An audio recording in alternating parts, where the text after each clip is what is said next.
UGC net ಪರೀಕ್ಷೆ ರದ್ದುಗೊಳಿಸಿದ ಪ್ರಾಧಿಕಾರ ಹೊಸದಾಗಿ ಪರೀಕ್ಷೆ ನಡೆಸಲು ನಿರ್ಧಾರ. ಇದರ ಕುರಿತು ಒಂದು ಅಪ್ಡೇಟ್.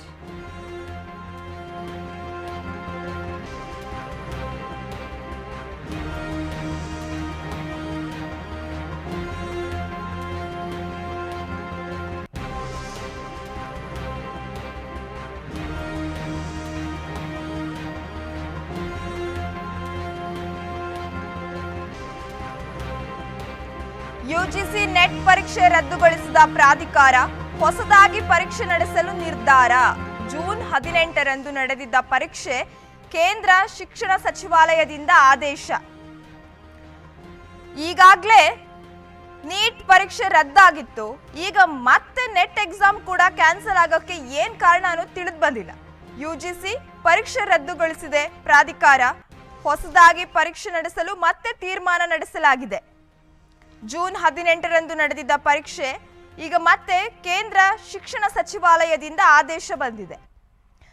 ಆಗಾಗಲೇ ನೀಟ್ ಪರೀಕ್ಷೆನ ರದ್ದುಗೊಳಿಸಿದ್ರು. ಇದರಿಂದ ಎಲ್ಲರೂ ವಿಚಲಿತಗೊಂಡಿದ್ರು. ಈಗ ಮತ್ತೆ ನೆಟ್ ಎಕ್ಸಾಮ್ ಕೂಡ ಕ್ಯಾನ್ಸಲ್ ಆಗುವ ಸಾಧ್ಯತೆ ಇದೆ. ಜೂನ್ 18ಕ್ಕೆ ಮತ್ತೆ ಪರೀಕ್ಷೆ ನಡೆಸ್ತೀವಿ ಅಂತ ಆದೇಶ ಹೊರಬಿದ್ದಿದೆ.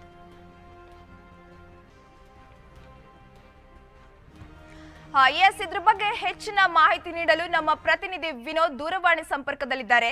ಎಸ್ ವಿನೋದ್, ನೀಟ್ ಎಕ್ಸಾಮ್ ಈಗಾಗಲೇ ಕ್ಯಾನ್ಸಲ್ ಆಗಿತ್ತು, ನೆಟ್ ಎಕ್ಸಾಮ್ ಕೂಡ ಕ್ಯಾನ್ಸಲ್ ಆಗಿದೆ. ಇದಕ್ಕೆ ಕಾರಣ ಏನು ಅಂತ ತಿಳಿಸಬಹುದಾ?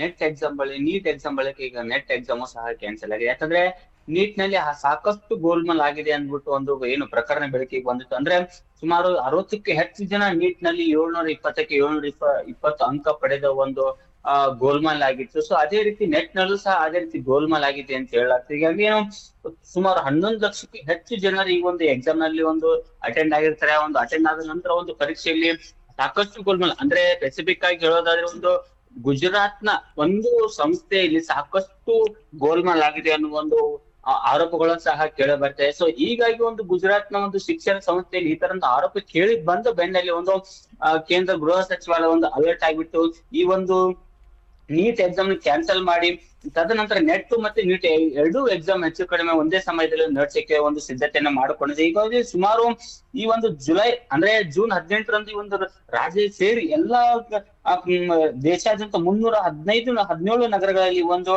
ಪರೀಕ್ಷೆ ನಡೆದಿತ್ತು. ಸುಮಾರು 1205 ಕೇಂದ್ರಗಳಲ್ಲಿ ಒಂದು ಪರೀಕ್ಷೆ ನಡೆಸಲಾಗಿತ್ತು. ಆ ಒಂದು ಪ್ರಕರಣಗಳಲ್ಲಿ ಏನೋ ಒಂದು ಪರೀಕ್ಷೆ ನಡೆಸಲಾಗಿತ್ತು. ಇದರಲ್ಲಿ ಅವಾಗ್ಲೇ ಹೇಳಿದ ಹಾಗೆ ಗುಜರಾತ್ ನಲ್ಲಿ ಕೆಲವೊಂದಿಷ್ಟು ಪರೀಕ್ಷಾ ಕೇಂದ್ರದಲ್ಲಿ ಅಕ್ರಮ ಕಂಡು ಬಂದ್ರಿಂದ ಕೂಡಲೇ ಒಂದು ಕೇಂದ್ರ ಒಂದು ಗೃಹ ಸಚಿವಾಲಯ ಅಲರ್ಟ್ ಆಗಿತ್ತು.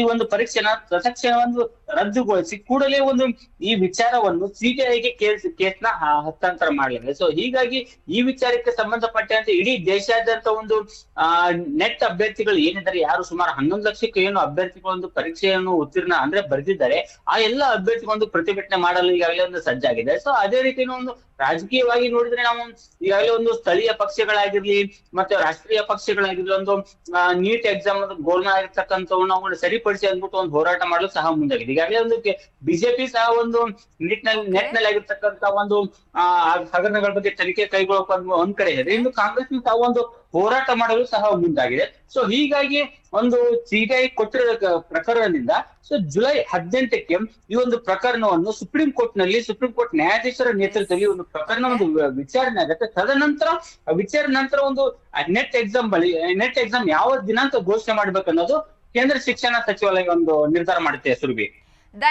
ಧನ್ಯವಾದಗಳು ವಿನೋದ್ ತಮ್ಮೆಲ್ಲ ಡೀಟೇಲ್ಸ್ಗೆ.